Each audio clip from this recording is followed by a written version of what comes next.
Morning, everybody. This is Stephen Howard, my dog Yucca, and Rio. Rio's got a spoon in his mouth, and Yucca's got her pink jacket on. So pretty adorable this morning. As a light worker, Siddhartha, Buddha, Dalai Lama, Gandhi. There's a lot of people on that list. I could keep going. And it would probably even have names like Tony Robbins. It would have names like Grant Cardone. I think my name's on that list, Stephen Howard.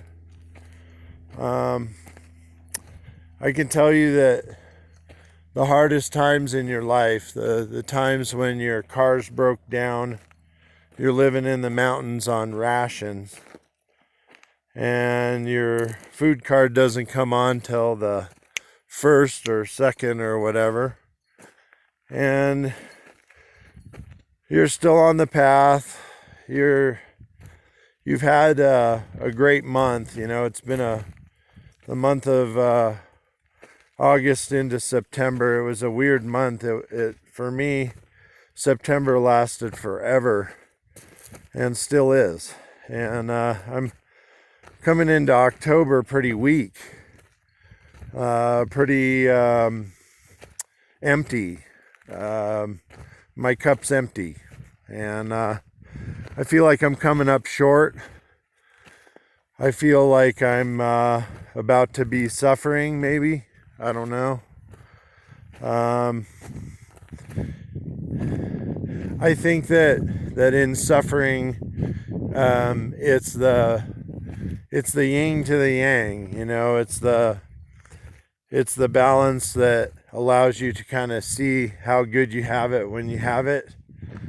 And I've been suffering for a long, long time. It's been 3 to 4 years that I've been suffering ever since my divorce, ever since my case, stopping a robber. My wife grabbed my arm, and I protected my wife and family, and I protected the public, and I carried myself as if I was a police officer. I wasn't impersonating a police officer or anything like that. I was protecting my wife and family and the public and a couple of security guards that were getting their asses handed to them. And seemed like a real out of control moment, and I tried to put it into control. And as a result, it started my spiritual awakening. It started everything, a chain of events. Before that, there was a car accident. I was hit head on at 70 miles an hour. And guy blew the light. And I remember seeing my light turn green and me turning to go to the McDonald's to get my wife a sundae. And all I remember were headlights, and then I'm sitting on top of my engine facing north. And I broke my sternum, I broke my back in my L7, and I broke my neck. And the hospital released me within an hour and a half of my visitation and said I needed to go get specialists. Instead, I got an insurance settlement. I was insured. The other people were uninsured. They got $50,000 each, and I only got $16,000 for uninsured coverage. So I would have been better off if I was uninsured or something. I don't understand how that works in Nevada, but it did. I've had a lot of other events in my life that have taken me all the way down, have stripped me of everything that I own, and have made me really look at who I am as a person. And I have a tendency as an inspirational speaker to look at the negative, because I believe if you're on the verge of doing a lot of harm to yourself or others, or if you're if you're in this situation where you feel like there's no way out, and you feel isolated, and you feel confused, and it's all being orchestrated by the people around you, and you feel like you're a victim at that point. And I'm a Sagittarius, so I'm an archer, and I'm no victim. I'm a survivor. So if I feel those energies, and if I feel, people wishing bad upon you because you got something really, really good going, and you got recognized, and a bunch of people are jealous and envious, and they're fucking using low vibration stuff against you, just say fuck it, man. Fuck it. It's like this obstacle. Is this in my way? Yeah, it is, but I can walk over it, and I can just walk by and keep going and say, bye, obstacle. Can I make my life enriched for me? And then if it's enriched for me, then who is ever invited, it's enriched for them. Because if you're not happy with your own life, who you are and what you've come from, your lineage, your history. I grew up in Lake Tahoe in a mansion in North Star. I can show you the house that's on White Fir in North Star, off of Basque. You go down to the golf course. It's up there, second house on your right, maybe third now. And it would cost $1,500 a night for an Airbnb. It's a $3 million house. My parents built it in I think the late 70s, early 80s. And the house was actually built by Dave Barris. And I grew up around, my parents had Cadillacs, or they had Mercedes-Benz, Audi. They had all the best stuff. We had all the best snow skis, all the best surf equipment, all of the rock climbing gear I could ever use. I was an entitled kid. I was a child savant. And because I hung out with people who were doing illicit drugs like LSD and mushrooms and smoking lots of weed. And I grew up in Lake Tahoe.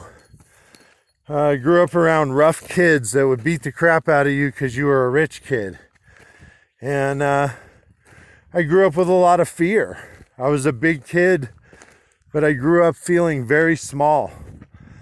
And the only thing that ever made me survive was the outdoors, was going back to nature, going back to the mother.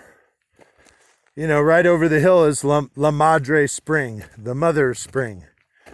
And to me, this land is sacred. Today we did a garbage cleanup all around camp. Anything micro garbage. And, making sure that the elk are going to be healthy here and undisturbed. Being a guardian for the area and having respect for the people that live here.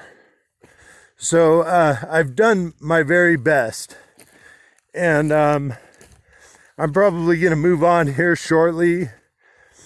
I'm pretty upset because my vehicle is not running well.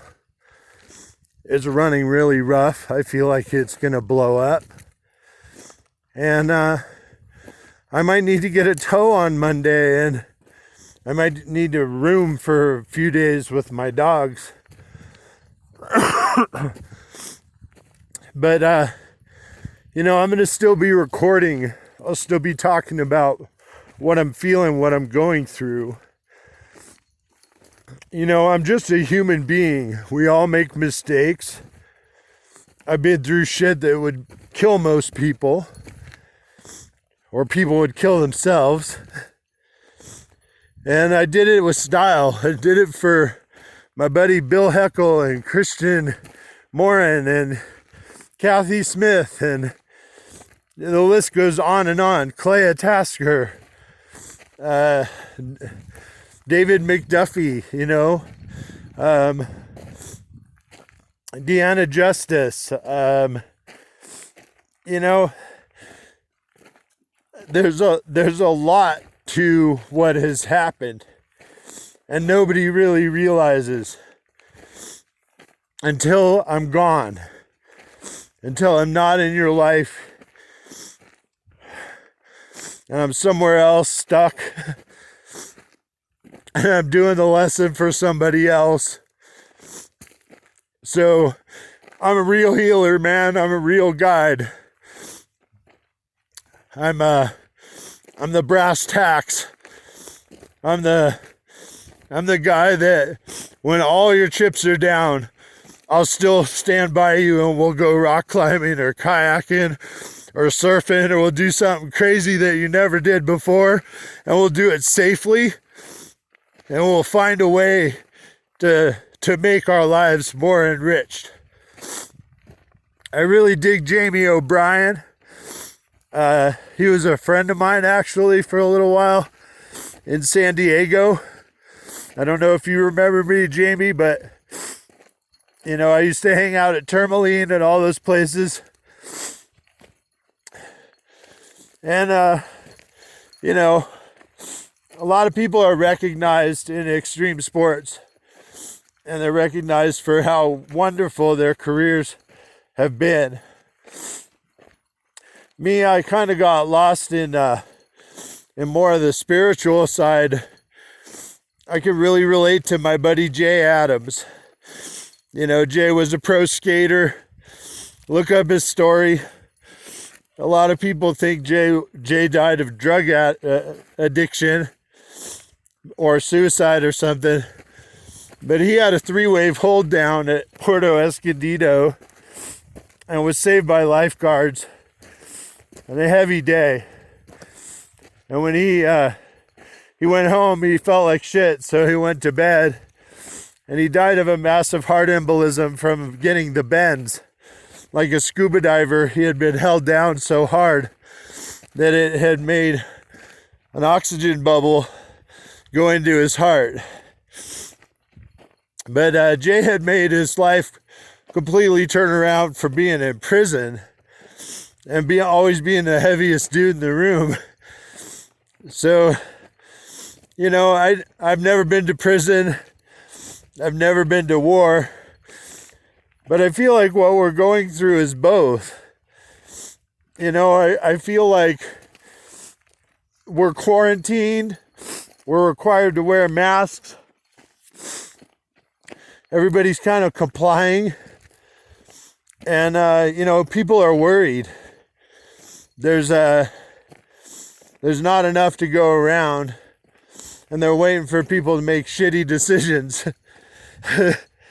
And you know what? I'd rather starve to death than make a shitty decision. So, put that in your vibration and smoke it. Anyway, this is one of my days, man. It's been building up for a while. I'm doing fine in my relationships. I'm trying to, make amends, make things right with everyone. And at this time, try and make things, better. Give everybody the experience that I'm getting. So I'm way out here on the trail, and I just wanted to show you the view today. It's definitely a little piece of God's country. My dogs sure get a good workout, and I do too. Lori went hiking up here yesterday with me, and we made it all the way to the top. So I'm going to turn around right now. Come on. But, I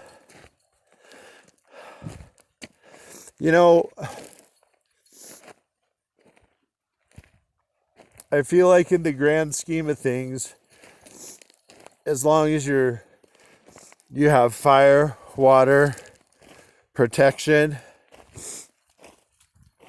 transportation, and shelter. Those are the 5 things that you need. And people have a lot more than that, and they're sitting there in their homes and stuff, still paying the mortgage and still trying to live peacefully with law and order. And I'm just really worried about the way the world is going. You know, not everybody operates like we do. So, you know, I just worry. I worry for my daughters. I worry for my ex-wife. I worry about all the grandparents. I worry about my soulmate and her family. I really do. I won't say worry. I guess I'm praying that nothing comes to pass, that there's no harm to them. You know, that everybody can just make it through systematically and everything will be okay. As these people fight for a stupid presidency, the ads that are put up by both sides, as far as I'm concerned, are preposterous. If you're a light worker and a seer, you can see right through it. And it really hurts. It's almost like they're putting it in our face. So I'm not a party to any party. I'm a patriot. I'm an American.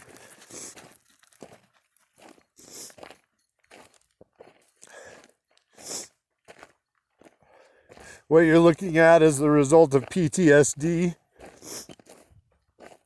A lot of other shit. And I've come to terms with it. I'm raising 2 beautiful animals like they're my children. They're off-leash trained with other dogs and people and traffic. I'm trying to build some sort of solid foundation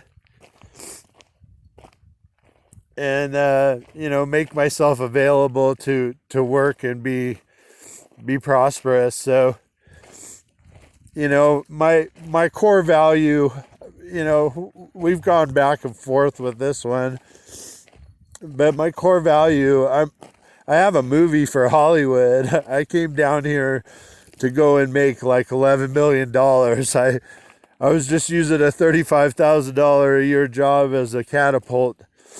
Come down from Montana, get myself to LA, and all of a sudden COVID and rioting and all this shit broke out.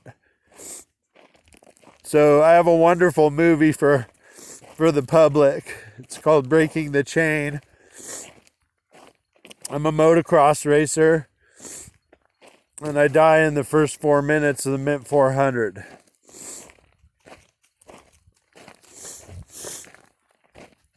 It's like 4:44 on the clock and I die. And wake up in a much younger version of yourself, maybe 12, 13 years old. Your parents are fighting upstairs in $1 million house in Lake Tahoe. And your mom says, you broke my arm. And Dad leaves and drives off in a coupe.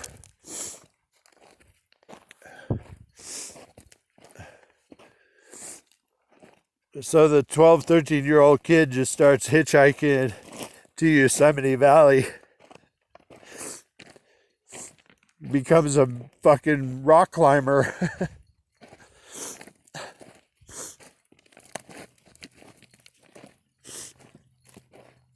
And the rest is history.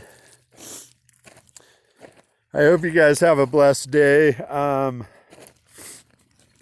I got to do a lot of meditation, a lot of grounding, and get myself exactly where I need to be in order to fix my car and get back on to working on paying my fine and getting things stable.